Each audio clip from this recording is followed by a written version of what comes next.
So, welcome everyone. Welcome to the well-being series, the wellness series of FES Miami, session 3. And today we have a special guest with us, Pedro. And as I admit, people, and before we get into the topic, you can already see the topic and you all know the topic. But we wanted to, before we get into the topic, we wanted to use this as an opportunity since we are all together here, right? For making ourselves better and making our surroundings better, our interactions better, our where we work, our places better, right? So we wanted to take this as an opportunity with whatever is going on in and around the world, right? We wanted to use this as an opportunity to take a moment of silence or a moment where we could think about peace, we could think about well-being and wellness of others and share that vibrations with other. So we all know what is going on in the world and we wanted to use this as an opportunity for something collective, for creating a collective vibration before we get into the topic. So let's just take a moment, like a couple of seconds or so, and just think about, let's direct our thoughts towards creating a vibration of wellness and well-being or peace, and and let's share it with people whom we know are looking for it or are in distress or are in not in that good condition. Okay.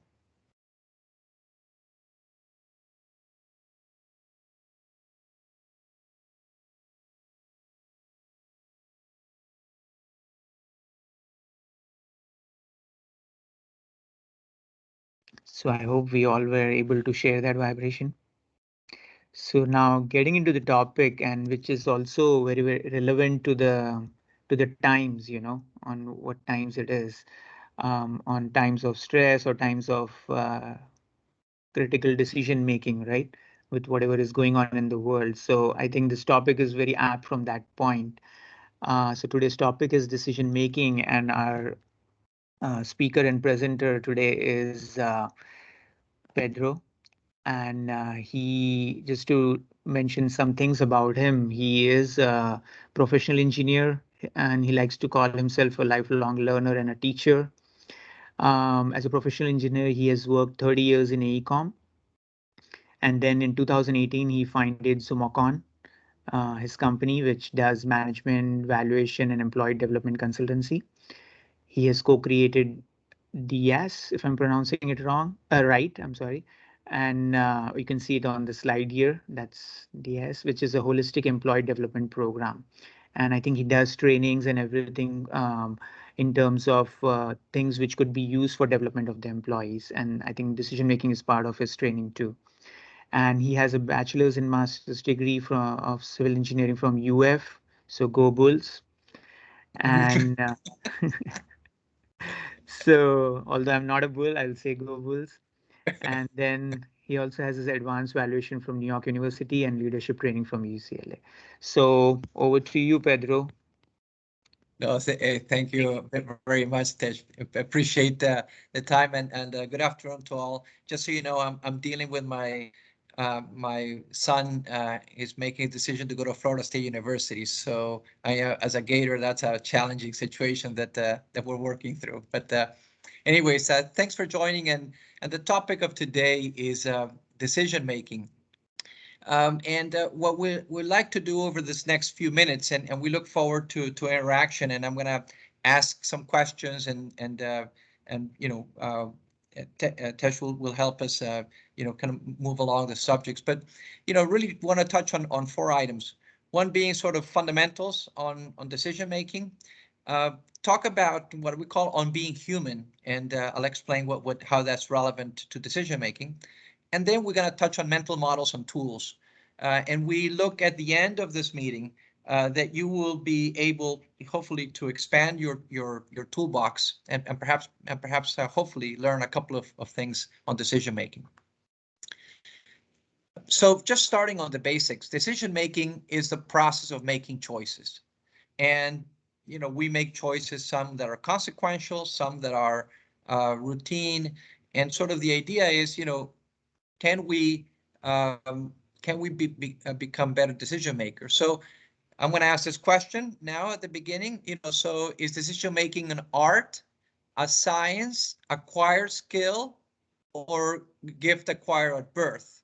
And so if you say an art, in the chat, if you can put a 1, science 2, acquired skill 3, and gift acquired at birth 4. You can do that, and Tesh, if you can let me know what voting we're getting on this. Sure. So started with a 3. 3. Okay. 3 is winning so far. 3. Oh my God. Okay, someone with a 1, like that. Okay. And okay. All right. So whatever All right. responses we have, it's basically 80% 3 and 80% think acquired skill, and I think 10 to 20% think art. Okay. Okay, got it. And so let's just hold that. We're going to come back to this question a bit later. So, okay, so another exercise here. And so there is a bat and a ball that costs $1.10, and the bat costs $1 more than the bat. How much does the ball cost? And I really ask everyone to give me a really quick answer. Really quick answer. What's the first thing that pops in people's head, please? If you can just put that in the chat.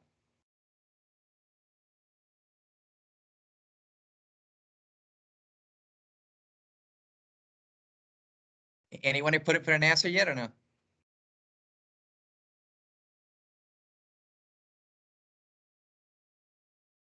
Okay, we're gonna move to the next slide. So did we? What answer did we get, Tesh?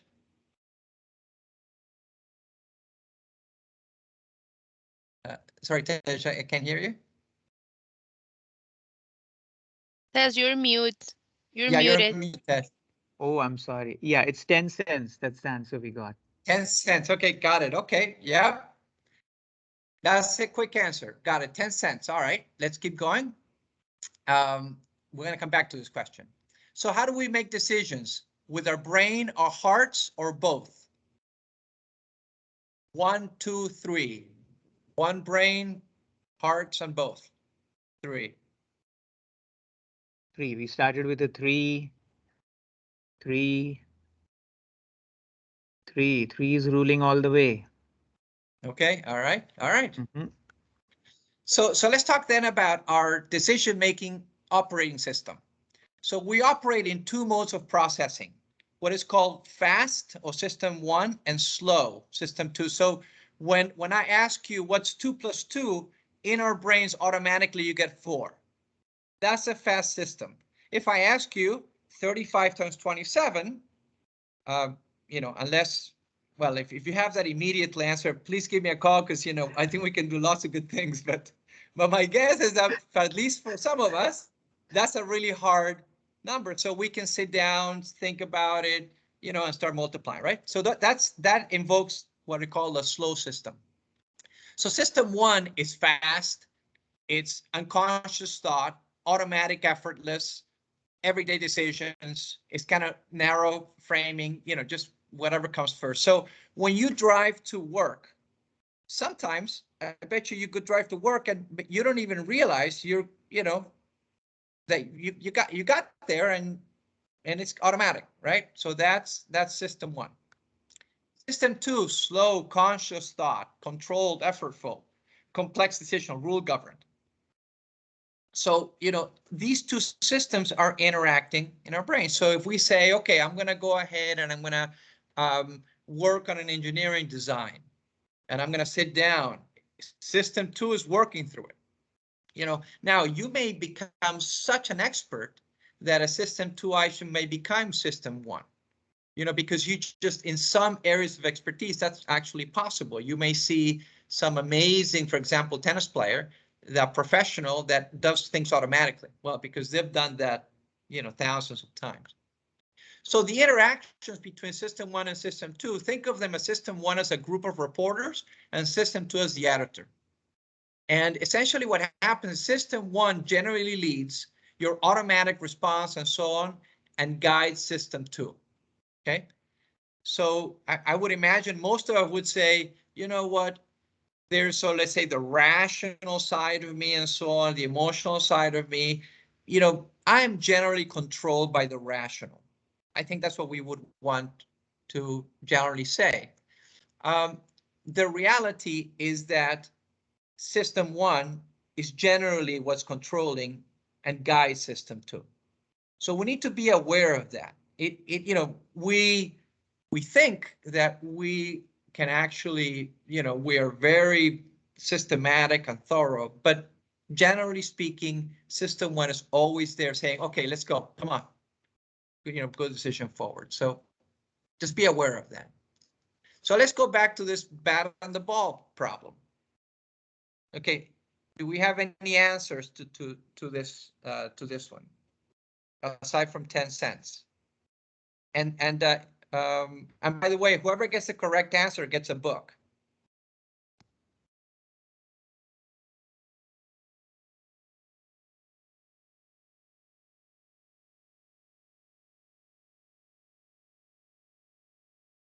No responses yet.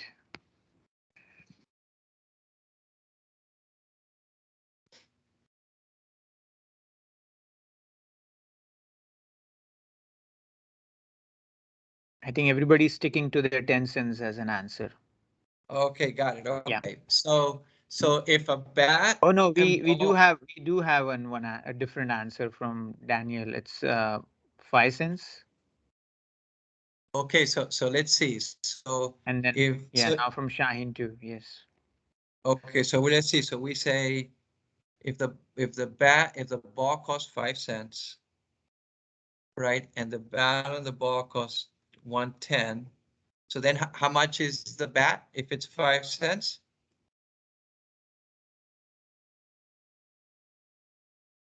Right, it's, so we heard 5 cents for the ball. So Mm-hmm. would be 105, right? You get one. Okay, yep, you get 110. So the ball costs 5 cents. So who got the first answer of the 5 cents? Daniel Greenberg. Daniel. Okay, Daniel, And you're the Shaheen winner. too. There are two, but yeah, Daniel was first, but two of them gave the right answer. Okay, excellent. So you'd say, how's that possible? 5 cents, right? But we looked at it. Our system 1 said 10 cents, automatic. And we can show this over and over again, and most people will answer 10 cents. That just shows you how system 1 works, and system 1 deceives us. Because I bet you many of us might be pretty sure about that. So think about it as you're making decisions and so on. Just be aware of system 1, because it's yeah, it can get us in trouble. So what's going on here? If you go to our ancestors, small social groups, 50 people or less, organized by tribes, and it was fight or flight.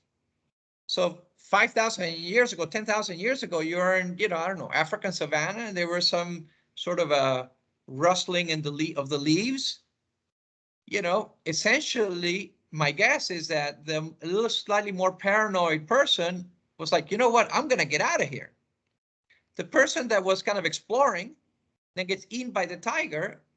It's like, okay, that I you know, perhaps that family didn't continue on. So we got to be aware that the way we're wired for some of these things that, frankly, in the 21st century, are not necessarily set for the 21st century.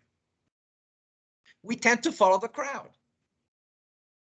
I mean, that's, if you think about, you know, we feel more safety numbers, right? I mean, we're not the only species that thinks that way. You look at other species, that they probably look at that. We look for patterns and explanations. You know, you'll hear this in the financial news. The stock market went down because explanation A, B, C. The reality is that probably, you know, lots of people don't know why, but we seek explanations, we seek patterns. So we're a pattern-seeking entity. Something else that about us, we have what is called loss aversion. We feel losses more keenly than gains. and I'll give the example. For example, if you go ahead and,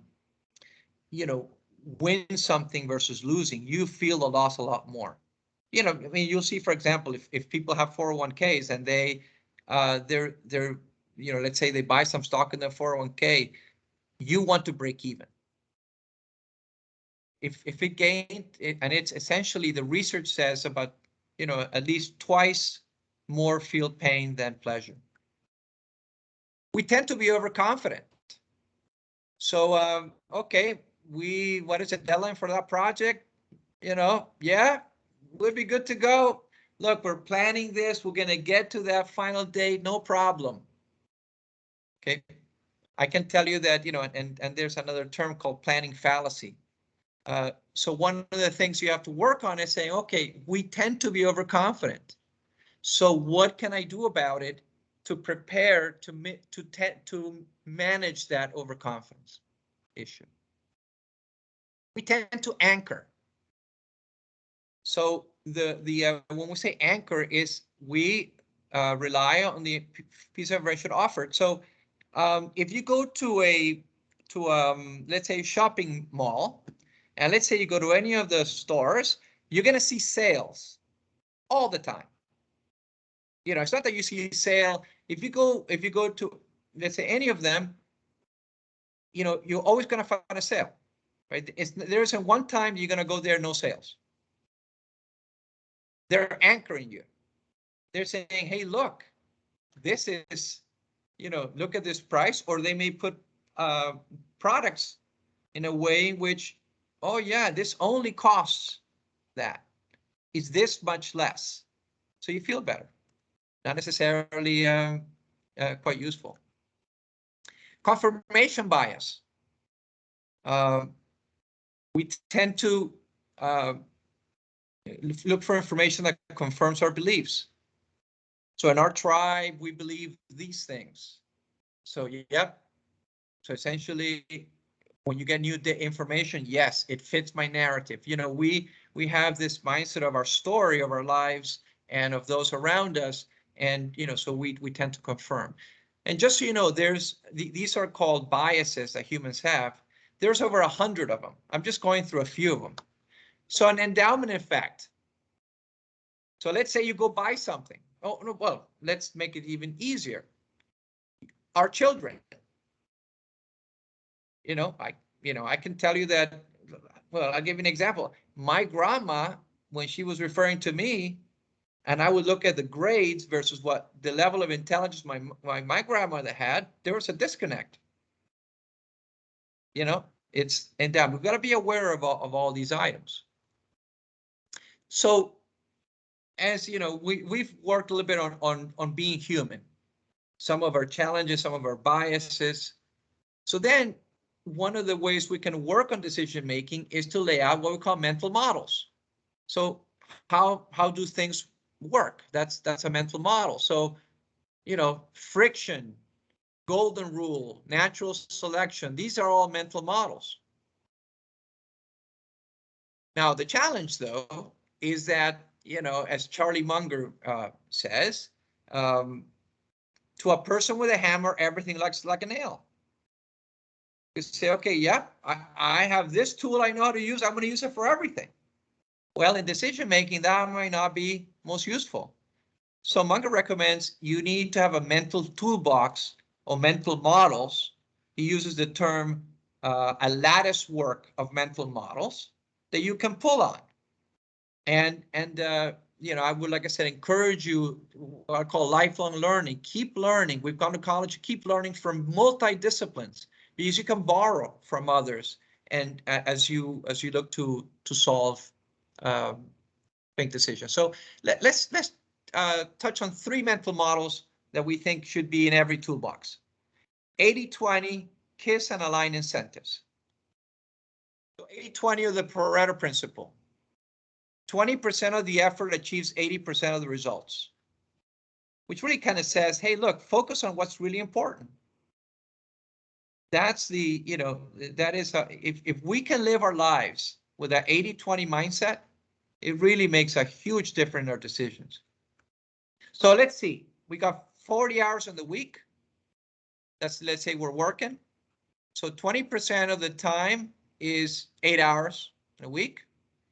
If I only had 1 day a week to do my job, what activities would you undertake in that day?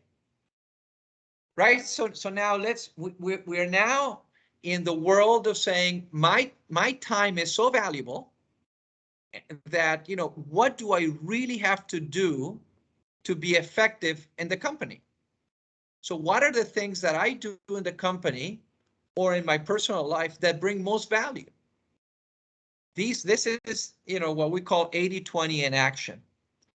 And, so that is, like I said, within a decision-making frameworks, let's think about that. And like I said, by doing some of these mental exercises, it really helps us understand, how we can operate better.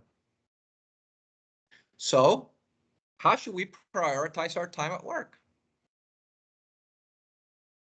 So I don't know if anyone has any comments or any thoughts on that. So we can just, briefly hear from you then.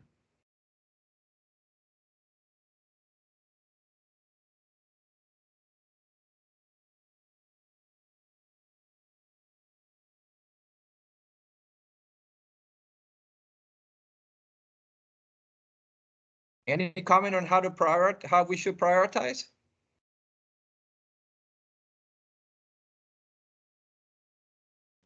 We have a comment saying, look at deadlines. Do the Okay, most important tasks first. that's Critical right. tasks to keep projects moving. Yeah. Exactly. Yeah. The key is what's most important, what's essential, what's more critical, what's most important is really what what we gotta really focus on. So second is the KISS method. Keep it simple. As Tesh was talking about, like I said at the beginning of the call, we live in challenging times right now, right? And all of us, we've gone through a pandemic, now this issue of uncertainties that we have globally. So that causes stress. So on decision making, what do? Let's try to keep it simple. What do we really got to accomplish? Because when we're under stress, we're not able to operate at the highest level of decision-making efficiency. So keep it simple. So maybe it's less decisions. And the third, align incentives. You get the behaviors you reward. Okay, so think about it in your companies, in your, let's say in your parenting, in your lives. What is in the best interest of the person may not be in the best interest of the organization. So when we set goals, for example, what are we incentivizing? Are we aligned in incentives? How does a person want to grow their career? Is that aligned with what I'm suggesting the goal should be if I'm a supervisor? So I would, we would argue that aligned incentives is an incredibly powerful system. So coming back to the beginning, decision making, the process of making choices. So do we consider it to be art, science, acquired skill? Really, it's an acquired skill, as most of you presented at the, the improving of decision making, as most of you included at the beginning of the talk. So what decisions we prioritize? Essential decisions. That's what we think is most important. And what are essential decisions? Those that advance our goals using an effective decision-making system. Okay, so that's, like I said, what we were looking to share with you today. And I don't know if there's any additional questions on this matter. And like I said, feel free to contact me offline if you have any other question. But anyways, with that, I thank you, for your time, and looking forward to any additional questions. Yeah, please feel free to unmute yourself and ask your question if you want, or type it however you're comfortable. Meanwhile, we wait for others. I just had a quick thing. I we have a comment in the chat which says, I think when you were asking about how to make your decisions, right? Or which decisions to do. I think it said one of the comments said do first the easy ones. So based on that, I just wanted to ask, like I know we talked about identifying what is the critical one. Not necessarily it might be the easy one. So just on that part, if you want to say something or your point, your input on that, or your what do you think about that approach? My Yeah, experience. I will say I will support my what I said, because in my experience, let's say that I have so many tasks to do in a day, and there are one that is very important, but the other three are not so important, but I can do it so quickly. So that's what I do, because I get out that of my way and concentrate and put all 100% on my mind in that one that is critical, and the other one also at the same time are not going to be late. So that's the way that I do myself my work. No, right. thank you No, for no, explaining. Go ahead, sure. Pedro. You know, I understand it. You know, one of the frameworks that we recommend is called 10-10-10. When I go make a decisions, what is the impact in 10 minutes, 10 hours, 10 months? So essentially, when we look at all these items, you know, really, is it relevant? And I think part of our challenge goes back to this simplicity. How do I simplify to what's essential? Because when we're you know, perhaps there's less decisions that we make that could be more powerful. And I think that's what we have to kind of, you know, kind of work through. And you saw that we mentioned tied to goals, right? Where are we trying to go? And at the end of the day, there may be things, as a matter of fact, that we should do. And as a matter of fact, if we're supervisors, they may be tasks that are in our to-do box. The decision is to delegate it to and empower someone to go do that task. We have another question, Pedro, unless there's a follow-up. It's a statement I feel this. It says, so is decision making a learned item? It is. Well, you know, we come with a system, an automatic system, as you saw before, with system 1 and system 2, where, you know, essentially, you know, what we need to do is be able to further develop that system, just like, you know, so it's uh, like you're a sculptor. You go ahead and you have the basic, let's say the basic material, and with skill you develop it. Okay, so over that basic system that each of us has, we uh, we learn and improve it. Okay.